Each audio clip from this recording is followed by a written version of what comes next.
Genesis chapter 49, continue with verse 5. Simeon and Levi are brothers. Weapons of violence are their swords.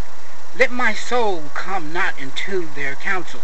O my glory, be not joined to their company. For in their anger they kill men, and in their willingness they hamstrung oxen. Cursed be the anger, for it is fierce, and their wrath, for it is cruel. I will divide them in Jacob, and scatter them in Israel. Judah, your brothers shall praise you. Your hand shall be on the neck of your enemies. Your father's son shall bow down before you. Judah is a lion's cub, for they pray, my son, you have gone up, you stoop down.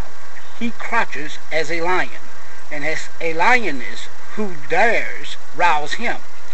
The scepter shall not depart from Judah, nor the ruler's staff from between his feet, until the tribute comes to him, and to him shall be the obedience of the people, binding his foal in the vine, and his donkey's coat in the choice vine. He has washed his garment in vine, and his vesture in the blood of grapes. His eyes are darker than wine, and his teeth whiter than milk. Zebulun shall dwell in the shore of the sea. He shall become a haven for ships, and his borders shall be at Sidon. Issachar is a strong donkey, crouching between the sheepfold. He saw that a resting place was good, and that the land was pleasant, so he bowed his shoulders to bear, and became a servant at forced labor.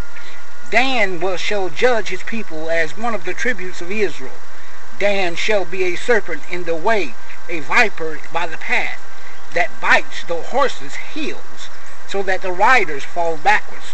I wait for your salvation, O Lord. Raiders shall rid Gad, but he shall raid at their heels. Asher's food shall be rich, and he shall yield royal delicacies. Naphtali is a doe, let loose, that bears beautiful fawns. Joseph is a fruitful brook by a spring. His branches run over the wall. The archers bitterly attack him, shoot at him, harass him severely, yet he remained unmoved. His arms were made agile by the hands of the mighty one of Jacob. For there is Shepherd, the stone of Israel. By the God of your father who will help you, by the Almighty who will bless you with blessings of heaven above, blessings of the deep that crouches beneath, blessings of the beast and of the womb, the blessings of your father, who are mighty beyond the blessings of your parents, up to the bounties of the everlasting hills. May they be on the head of Joseph, and may they be on the brow of him who was set apart for his brothers. Benjamin is a ravenous wolf, in the morning devouring the prey, and at evening dividing the spoils. Jacob's death and burial. All these are the 12 tribes of Israel. This is what their father said to them as he blessed them, blessing each with the blessing suitable to him.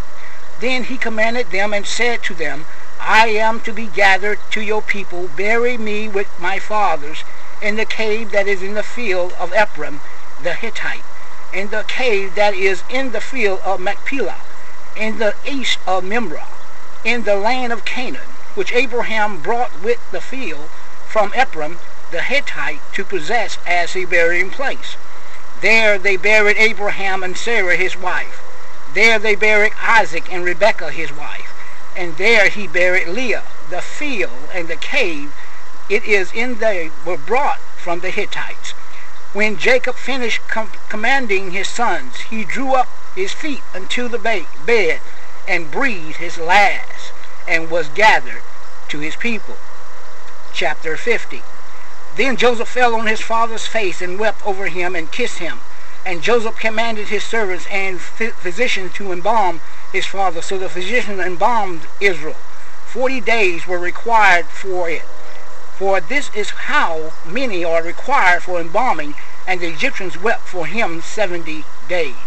And when the days of weeping for him were passed, Joseph spoke to the household of Pharaoh, saying, If now I have found favor in your eyes, please speak in the ears of Pharaoh, saying, My father made me swear, saying, I am about to die. In my tomb I hewed out for myself in the land of Canaan. There shall you bury me. Now therefore let me please go up and bury my father. Then I will return. And Pharaoh answered, Go up and bury your father. And he made you swear. So Joseph went up to bury his father.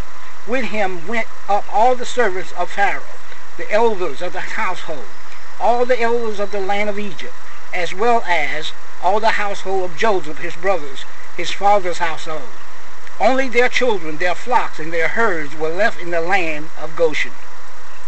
There went up with him both chariots and horsemen. It was a very good company.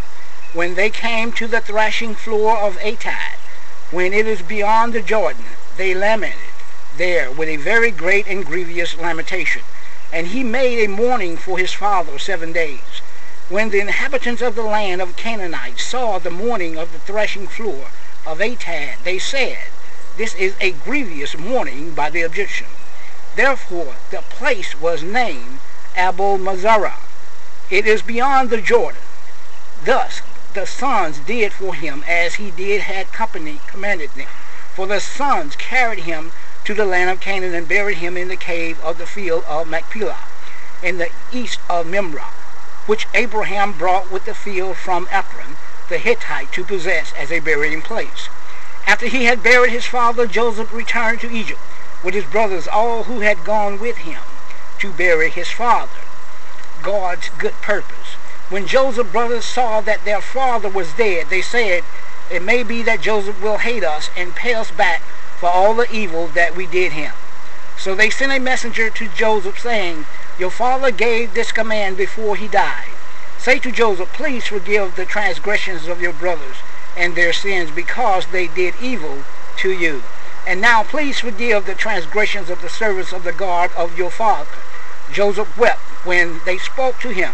His brothers also came and fell down before him and said, Behold, we are your servants.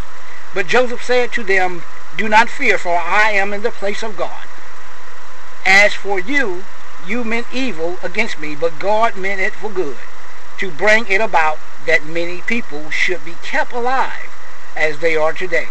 So do not fear, I will provide for you and your little ones. Thus he comforted them and spoke kindly to them. The death of Joseph. So Joseph remained in Egypt, and he and his father's house. Joseph lived 110 years, and Joseph saw Ephraim children of the third generation, the children also of Machir, the son of Manasseh, who counted as Joseph's own. And Joseph said to his brothers, I am about to die, but God will visit you and bring you up out of this land to the land that he swore to Abraham, to Isaac, and to Jacob. Then Joseph made the sons of Israel swear, saying, God will surely visit you, and you shall carry out my bones from here. So Joseph died, being 110 years old. They embalmed him, and he was placed in a coffin in Egypt.